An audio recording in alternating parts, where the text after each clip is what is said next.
quero falar para você 5 coisas sobre a primeira infância.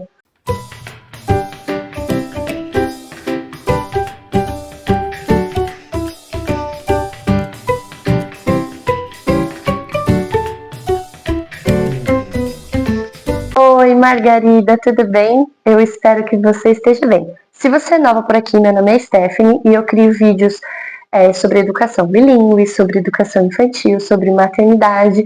Eu conto várias histórias, tem um monte de coisa aqui, só dá uma olhadinha. Quando eu tinha 16 anos, eu comecei a dar aula de reforço. Eu dava aula de reforço para crianças, adolescentes, adultos também. Eu estava sempre ali envolvida com eles. Antes disso também eu ajudava minha mãe com projetos sociais que ela tem na nossa família. Ela até oficializou.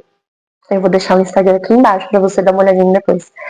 Mas eu sempre estive envolvida com criança. Minha vida inteira eu estava ali cercada por eles. Eu sempre reparei uma coisa, que é a quinta coisa que eu vou contar para vocês hoje do vídeo. Eu falei o tema do vídeo.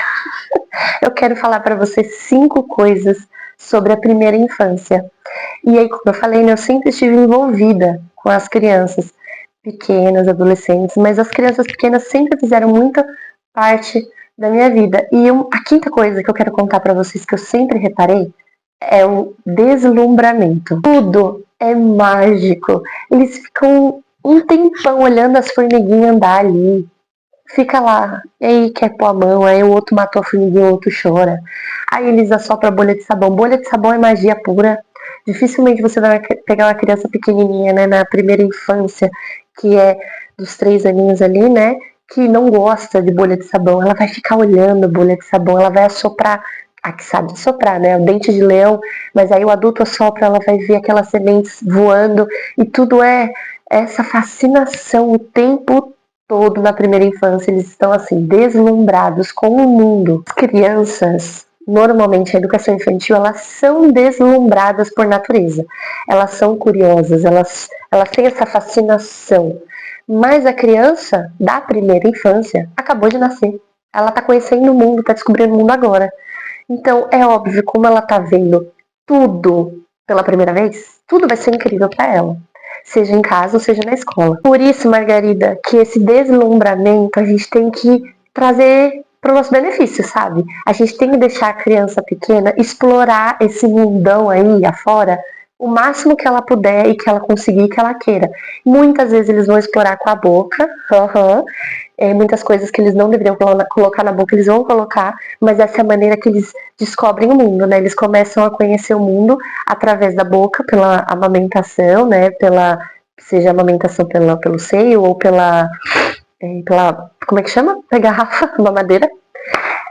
Então a gente precisa ajudar eles a explorar esse mundo o máximo que a gente puder. A quarta coisa, Margarida, que eu quero te contar sobre a primeira infância é o boom da linguagem.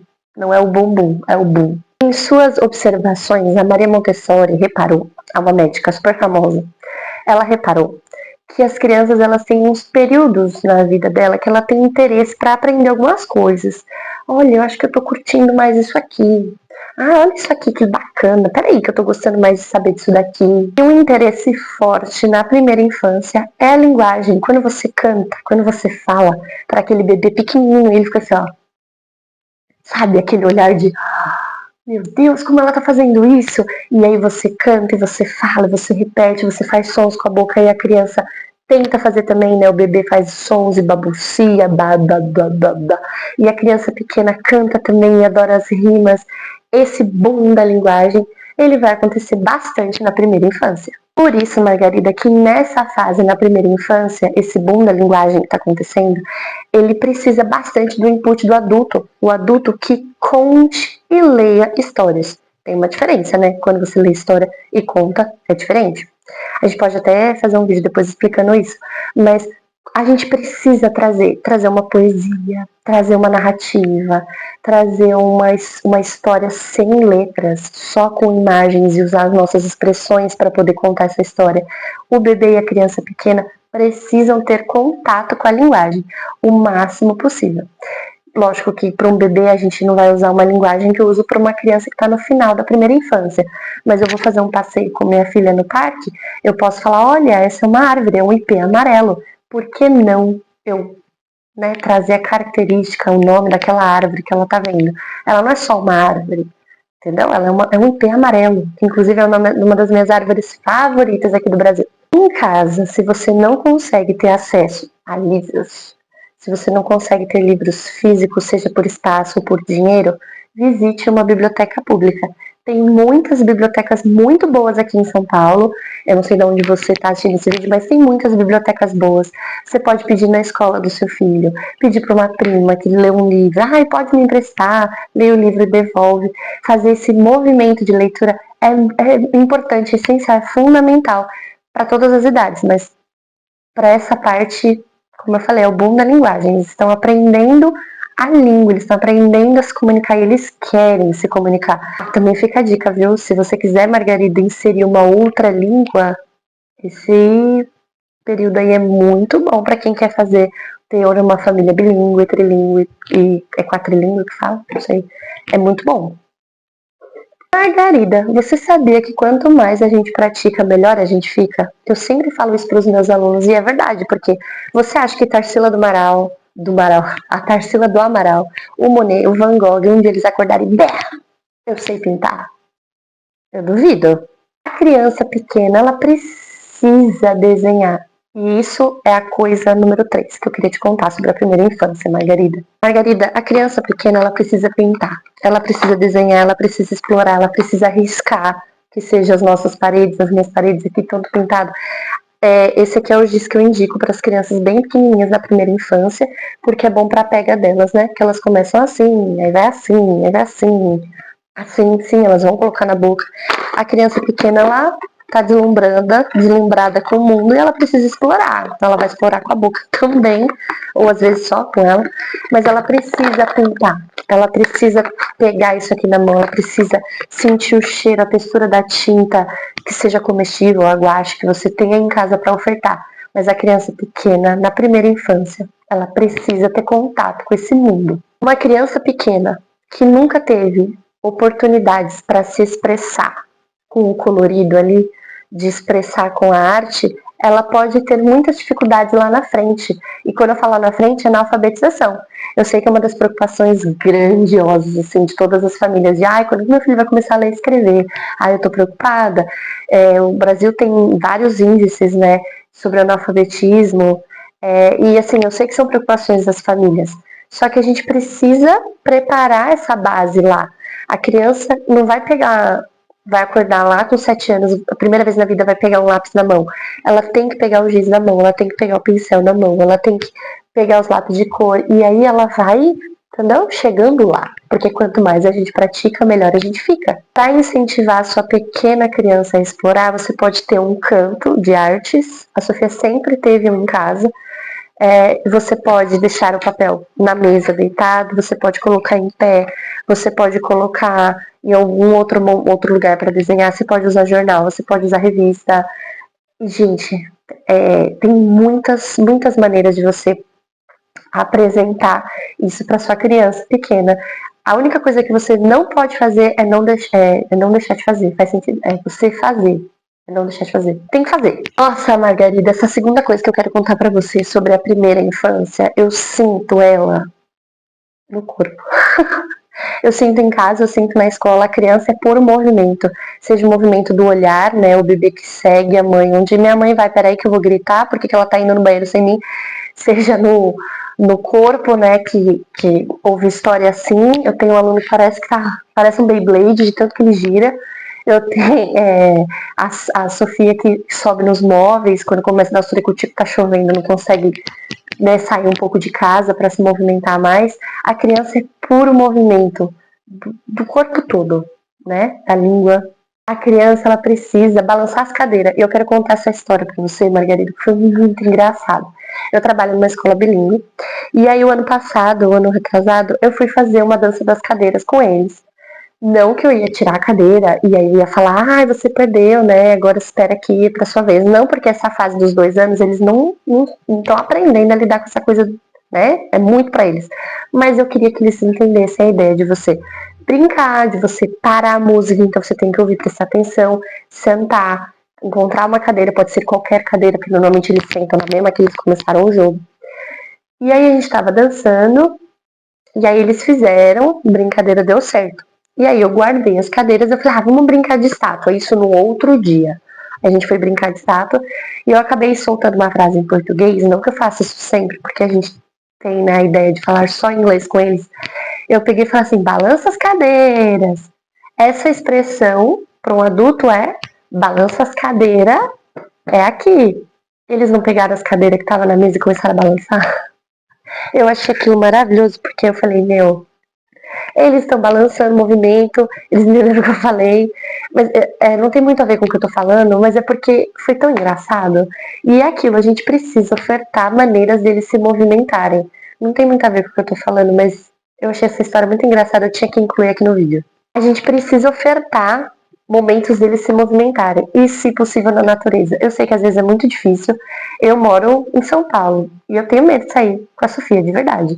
A gente não tem parques tão próximos assim. Você vai seguir uma youtuber do Canadá, dos Estados Unidos, elas têm parque em tudo que é lugar, elas têm floresta para poder subir nas árvores, a gente não tem isso.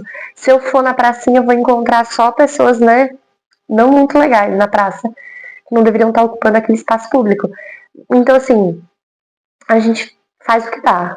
Se der, oportunize esses momentos de movimento na natureza com as crianças. Pesquisadores falam, Margarida, que a criança que não se movimenta livremente, não tem essas oportunidades na natureza, pode ser que ela apresente mais comportamentos de birra, que ela tenha mais esses comportamentos de frustração, de fúria, de nervoso, porque a gente não foi feito para ficar num lugarzinho fechado, olhando para a parede ou vendo tela. A gente foi feito para se movimentar. Mas, Stephanie, e se estiver chovendo? Bom, Margarida, aqui em casa, o que a gente faz? Eu tento fazer um circuito com a Sofia. Eu coloco almofadas no chão para ela pulando. Tem aquele famoso chão é lava que as crianças amam. Eu gosto de fazer cabana com ela, então eu pego lençol, cobertor, junto as cadeiras e faço. Ou se tiver chuva de verão, a gente vai dar uma chuvinha de verão, põe a mãozinha assim, volta, toma um banho, né? Pra avó não surtar, que pegou a chuva e já vai ficar resfriada. E aí não tem nada a ver, porque a chuva não dá vírus. E aí a gente brinca o máximo que a gente puder. Porque o movimento não é só correr. A gente pode fazer alguma dança na sala, a gente pode fazer um bolo, porque a gente trabalha movimento, a gente pode fazer outras coisas, brincar de esconde-esconde dentro de casa. Se a gente pensar um pouquinho, acho que dá. Dá pra gente ser um pouco criativo, mas a criança precisa de movimento. Margarida, esse vídeo vai ficar imenso. Mas uma coisa que a gente precisa lembrar: a criança precisa também se movimentar para ela entender até onde o corpo dela vai. Bati no microfone, desculpa.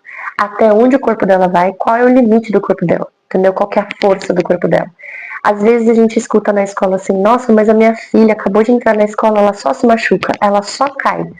Infelizmente isso vai acontecer, tem até um vídeo aqui no canal que eu falei disso, porque a criança ela tá aprendendo, conhecendo aquele espaço e como o corpo dela se situa naquele espaço. Então ela vai cair, ela vai bater nos móveis, ela vai se encontrando ali. Só que se a gente colocar um monte de plástico bolha nela e falar que ela não pode fazer as coisas para ela tomar cuidado, será que ela vai aprender muito? E será que a gente não tá desenvolvendo uma criança que tem muitos medos, ansiedade e outras coisas? É lógico que a gente não quer que eles se machuquem, mas a gente pode ensinar eles a serem cautelosos e ensinar como que eles podem se movimentar naquele espaço. Margarida, se você está gostando desse vídeo, por favor, conta aqui nos comentários. E agora, sem mais delongas, eu vou te contar a primeira coisa que você precisa saber da primeira infância e que quase ninguém acredita. A criança pequena, pequenininha, ela se concentra e bastante. Claro que ela vai ficar 30 minutos sentada. Pode ser que fique, dependendo da proposta. Mas nem adulto foi feito para ficar 30 minutos parado, sentado. Eu lembro que quando eu ia na faculdade, eu não aguentava ficar todo aquele tempo, quando tinha dobradinha, assim, o professor falando, falando, falando. Eu queria só sentar, levantar, fazer assim e voltar para a cadeira para tentar prestar atenção de novo. A criança pequena consegue se concentrar. É que às vezes a gente quer que ela faça uma concentração de um universitário. E ela não tem essa. maturidade cerebral para conseguir fazer isso ainda. Eu também acho que nem deveria. Tem universitário. Lembra que eu contei, Margarida, lá no começo do vídeo sobre o deslumbramento? Então, a criança que está deslumbrada com alguma coisa, que está assim maravilhada, ela vai se concentrar. Eu lembro que quando a Sofia descobriu a chave, ela ficou horas olhando para a chave. Quando ela era neném, ela descobriu a mão dela. Ela passava vários momentos do dia perplexa com os movimentos que ela estava fazendo com os próprios dedos. E quando ela descobriu o pé, então? E aí ela descobriu a rolar, e aí ela rolava pra tudo que é lado. Ela chegava em qualquer lugar rolando, porque ela tinha acabado de descobrir isso.